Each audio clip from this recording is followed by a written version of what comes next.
The Lord be with you. And with your spirit. A reading from the Holy Gospel according to Luke. Glory to you, O Lord.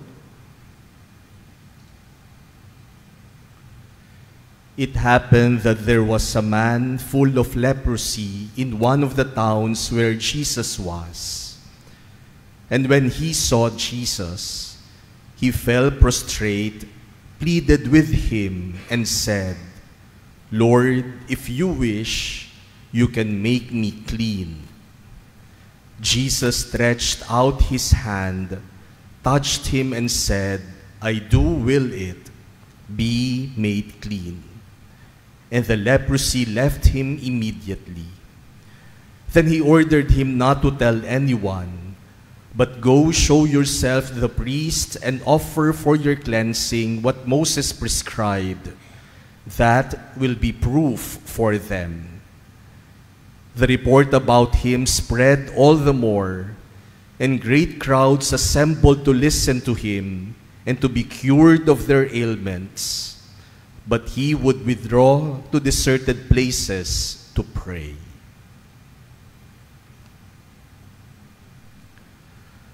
The Gospel of the Lord. Praise to you, Lord Jesus Christ.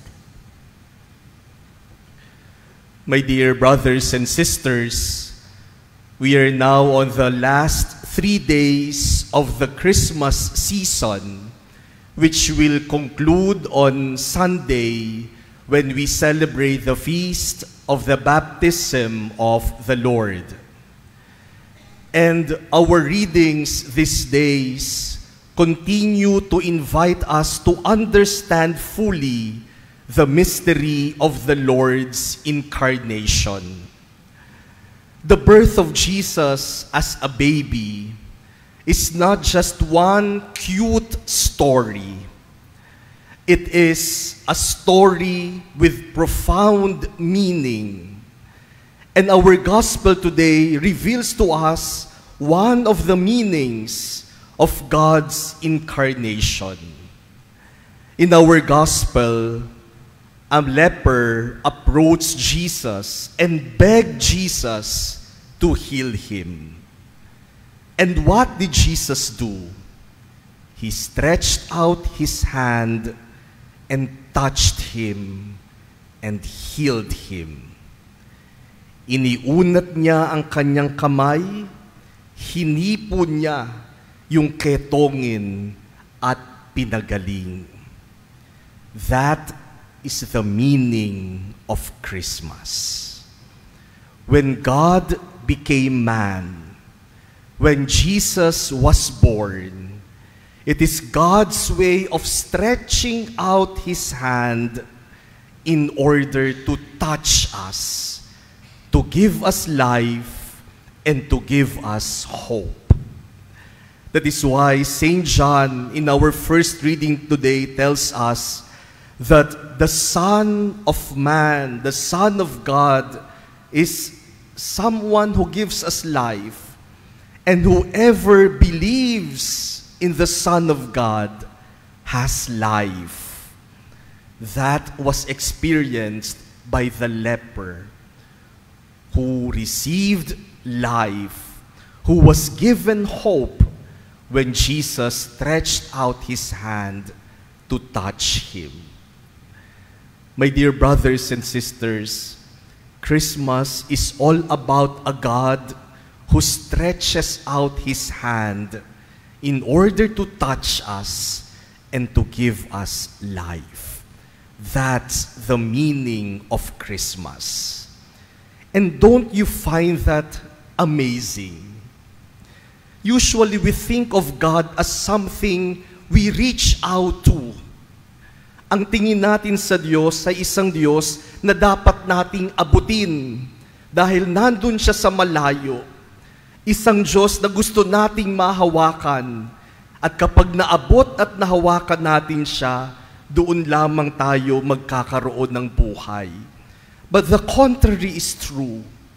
You need not stretch out your hand in order to touch Him.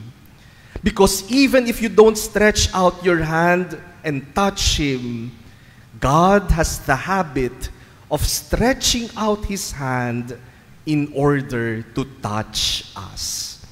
Kahit hindi mo siya mahawakan, kahit hindi mo siya malapitan, walang problema. Kasi ang Diyos ang nag-uunat ng kanyang kamay para hawakan, lapitan tayo, at bigyan tayo ng pag-asa. That is Christmas. And every time we experience that, every time we experience God who goes out of His way, who exerts effort in order to make us feel that He is close to us, every time we feel that God touches our lives, and every time we are given life in moments of lifelessness, every time we experience that we have hope, even in the midst of hopelessness, that is Christmas. That is God's incarnation. That is God's coming near. At yan din po ang imbitasyon ng Pasko.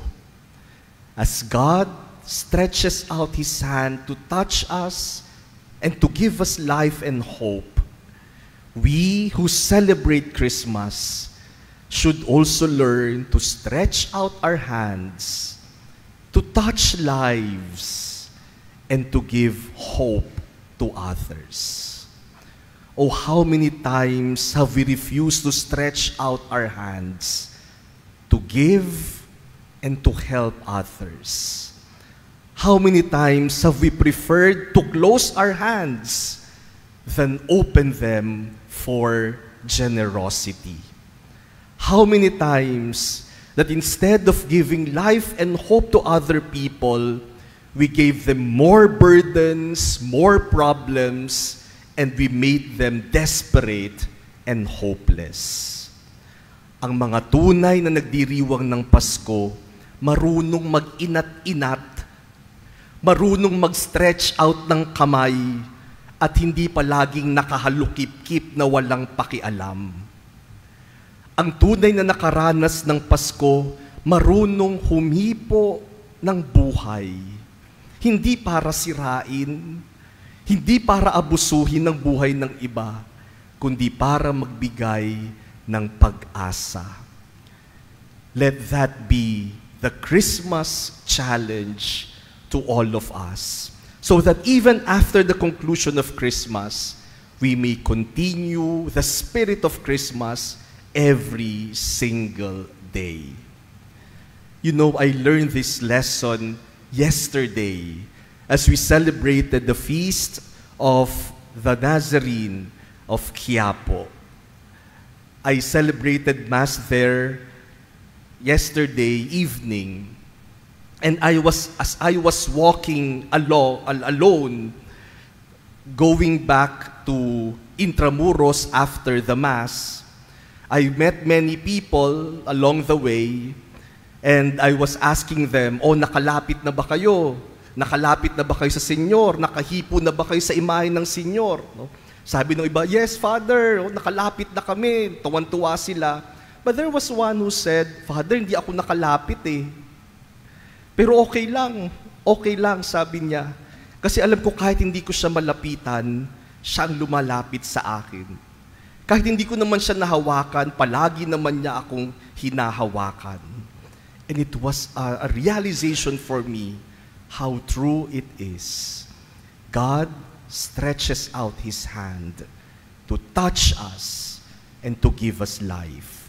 May we experience that every single day so that we too may learn to stretch out, touch lives, and give hope.